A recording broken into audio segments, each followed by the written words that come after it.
بسم اللہ الرحمن الرحیم۔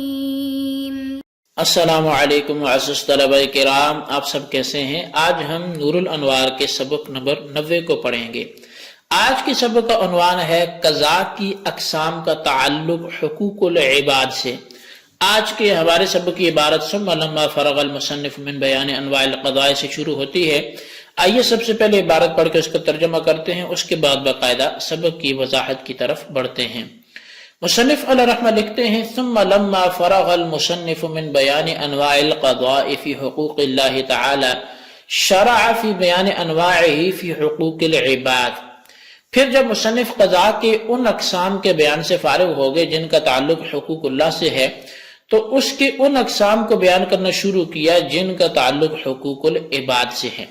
فقال ومنها ضمان المغصوب بالمثل وهو السابق او بالقيمة، أي من أنواع القضاء ضمان الشيء المغصوب بالمثل فيما إذا غصب مثليا واستهلكه ووجد المثل فيما بين الناس، أو بالقيمة فيما لم يكن له مثل أو كان له مثل ولكن انصرف عن أيدي الناس، فهذا نظير القضاء بمثل معقول۔ فرماتے ہیں کہ من جملہ اقسام قضاء میں سے شے مغصوب کا تاوان اس کے مثل کے ساتھ ہے، اور یہ مقدم ہے یا قیمت کے ساتھ ہے، یعنی قضاء کے اقسام میں سے شے مغصوب کا تاوان اس کی مثل کے ساتھ ہے، اس صورت میں جب کہ غاصب نے مثلی چیز غصب کر کے اس کو ہلاک کر دیا ہو اور مثل لوگوں میں دستیاب بھی ہو، یا شے مغصوب کی قیمت کے ساتھ ہے، یہ اس صورت میں ہے کہ جب کہ اس کا مثل نہ ہو، یا اس کا مثل تو ہو لیکن لوگوں کے ہاتھوں سے منقطع ہو اور ناپید ہو۔ بس یہ قضاء بمثل معقول کی مثال ہے، لأن المثل والقیمت کلاہما مثل معقول، اما الاول فظاہر اذ هو مثل صورة ومعنى، واما الثانی فهو ايضا مثل معنى وإن لم يكن صورة، ولكن الأول كامل والثاني قاصر۔ پس فرماتے ہیں کہ اس لیے کہ مثل اور قیمت دونوں مثل معقول ہیں، بہرحال اول تو ظاہر ہے اس لیے کہ یہ صورت اور معنی دونوں لحاظ سے مثل ہے، بہرحال ثانی تو یہ بھی معنی مثل ہے اگرچہ صورتاً مثل نہیں ہے، لیکن اول کامل اور ثانی قاصر ہے۔ لہذا قال وهو سابق أي المثل السوري سابق على المثل المعنوي، فما دام وجد المثل السوري لم ينتقل إلى المثل المعنوي، ففيه تنبيه على أن القضاء بمثل معقول نوعان كامل وقاصر۔ بس یہ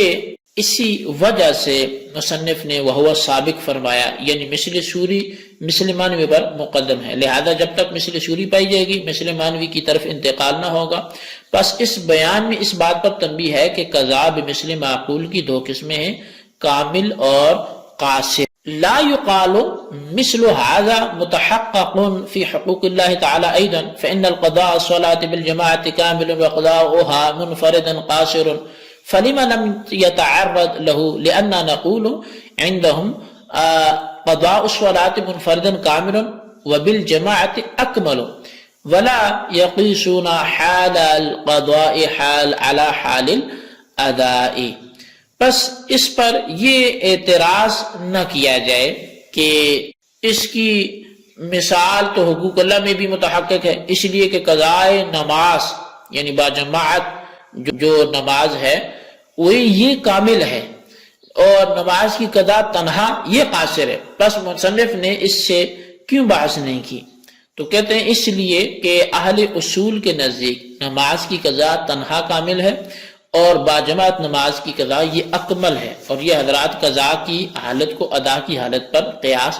نہیں کرتے ہیں۔ جی طلبہ کرام، یہ ہمارے آج کے سبق کی عبارت اور اس کا ترجمہ اور اس کی عبارت کی تشریح کی طرف اب ہم بڑھتے ہیں۔ شارح جو ہے منار کے صاحب نور الانوار، آپ فرماتے ہیں کہ قضاء کی اقسام قضاء بمثل معقول، قضاء بمثل غیر معقول اور قضاء مشابہ بالادا، جس طرح حقوق اللہ میں پائے جاتے ہیں اسی طرح حقوق العباد میں بھی یہ اقسام پائی جاتی ہیں۔ حقوق اللہ سے متعلق بیان تو ہو چکا، اب یہاں سے حقوق العباد سے متعلق اقسام قضا کا بیان شروع کیا جا رہا ہے۔ چنانچہ فاضل مصنف نے فرمایا کہ قضا کی اقسام میں سے ایک قسم یعنی قضا بمثل معقول کی مثال یہ ہے کہ اگر کسی شخص نے ذوات الامثال میں سے کوئی چیز غصب کر کے اس کو ہلاک کر دیا ہو اور وہ چیز بازار میں دستیاب ہو تو غاصب پر اس کے مثل کے ساتھ تاوان واجب ہوگا، اور اگر شے مغصوب ذوات القیم میں سے ہو یا ذوات الامثال میں سے ہو مگر اس کا جو مثل ہے وہ بازار میں دستیاب نہ ہو تو غاصب پر اس کی قیمت واجب ہوگی۔ بہرحال پہلی صورت میں مثل اور دوسری صورت میں قیمت کا واجب ہونا حقوق العباد میں قضا بمثل معقول کی مثال ہے، کیونکہ مثل اور قیمت دونوں شے مغصوب کی مثل معقول ہیں۔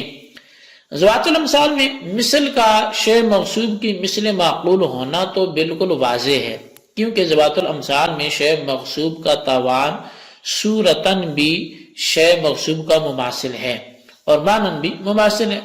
صورتاً تو اس لیے مماثل ہے کہ تاوان میں جو چیز دی گئی وہ شے مغصوب کی ہم جنس ہے، مثلا گندم کا تاوان گندم کے ساتھ ادا کیا گیا ہو،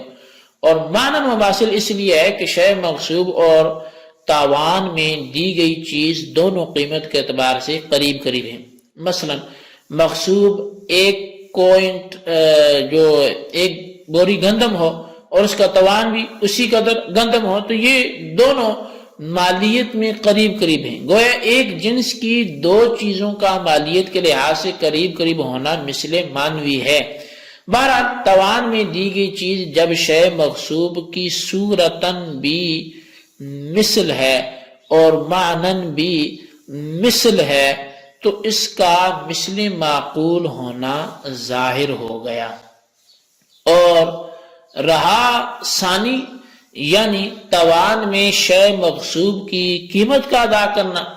اگرچہ صورتاً یہ مثل نہیں ہے لیکن معنن یہ بھی مثل ہے۔ صورتاً مثل تو اس لیے نہیں ہے کہ جو چیز تاوان میں دی گئی ہے یعنی قیمت وہ شے مغصوب کی ہم جنس نہیں ہے، اور معنن مثل اس لیے ہے کہ شے مغصوب اور اس کی قیمت مالیت میں قریب قریب ہیں۔ ہاں اتنی بات ضرور ہے کہ مثل سوری اور مثل مانوی اگرچہ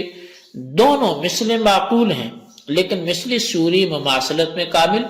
اور مثل مانوی مماثلت میں قاصر ہے۔ اسی فرق کی وجہ سے مصنف نے وہو السابق فرمایا ہے، جس کا مطلب یہ ہے کہ مثل سوری مثل مانوی سے مقدم ہے، لہذا جب تک غاصب مثل سوری کے ساتھ تاوان ادا کرنے پہ قادر ہوگا مثل مانوی کے ساتھ تاوان ادا کرنے کی اجازت اسے ہرگز نہیں ہوگی،